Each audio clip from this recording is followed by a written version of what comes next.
Mga kabukid, ito yung isa rin to sa mangyayari sa farm, no? Sa yun sa bukid, no? Kumuha ko ng yung ng saging kasi magpapakain ako ng baboy ngayon. Bakain ng baboy. Ligpit muna tayo sa sa grass cutter natin.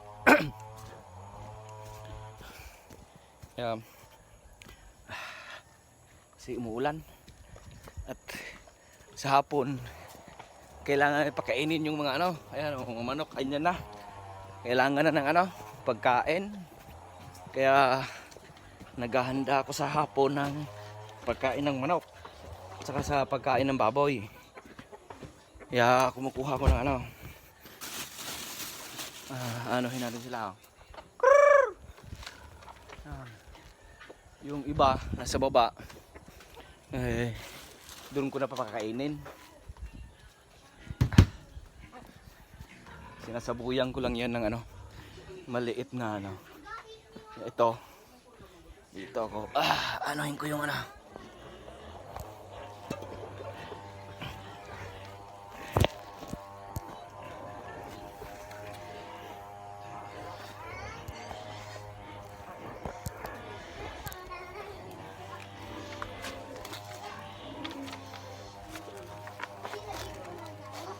ito saging pang to, yung fiber para sa baboy. Haluan ko to ng yung tawag sa amin sa Bisaya ay tahop, pero sa parang yung darak siguro. Tapos konting feeds, malaking tulong din ito. Saka yung yung kangkong.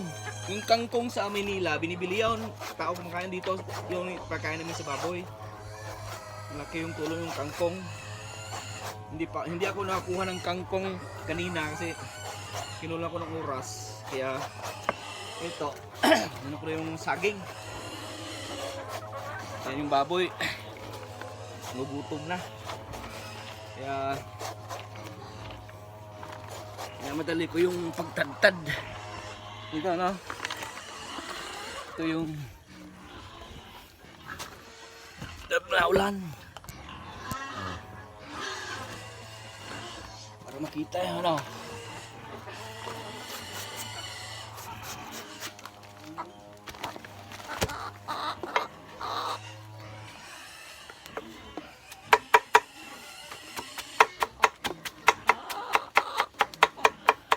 kumakain ng manok.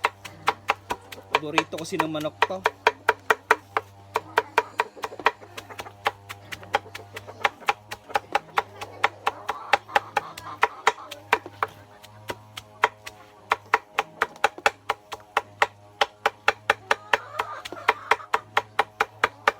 Ganito ang buhay sa bukid, Lalo na pag may alaga kang baboy.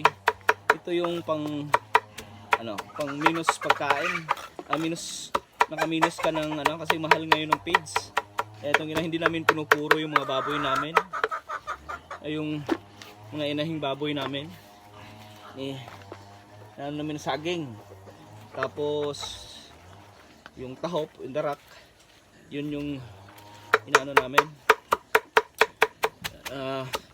Kasi hindi ako naka-permit.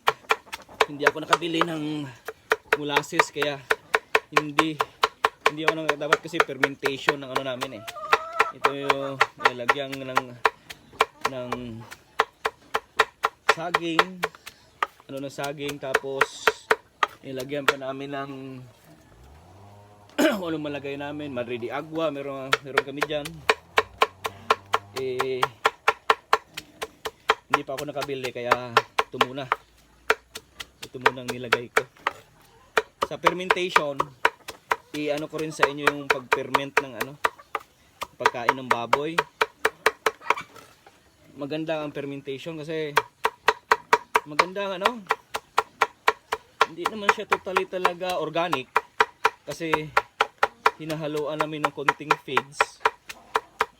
At least minus kayo sa gasto ng lalo na ngayon ang mahal ng feeds. mga kabukid. Kaya ito yung ano namin, naging ano ng solusyon.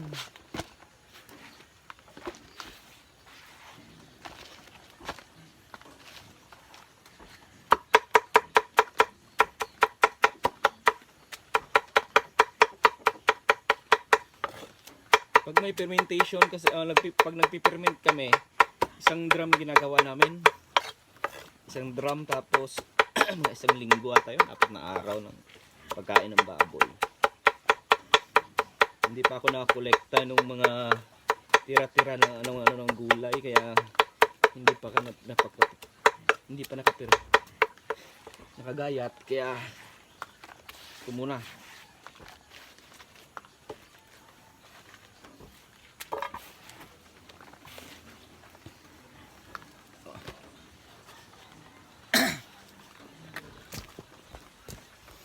Ito, sa isang inahin kong malaki, lalagyan ko yan ng ano, ng feeds.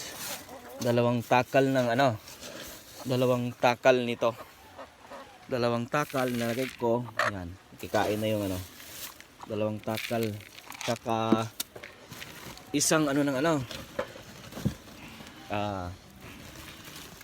ito, darak, oh, yan. Nalagay ko yan.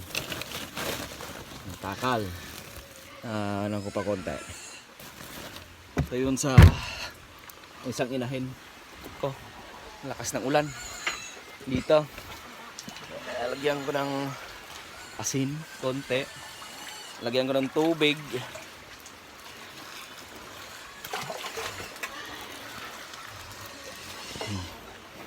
Yan. Yan ang panghalo namin sa pagkain ng baboy. Yan. Hindi man siya talaga puro organic talaga. Kasi may konting haluan naman, hindi naman pwede kasing ano, buntis kasi yan. Baka siguro by next month ano na yan, mga anak na yan. Kaya ano ko.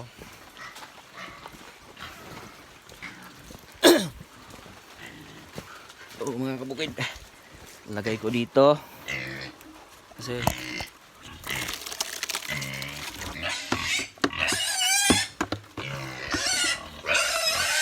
tubig.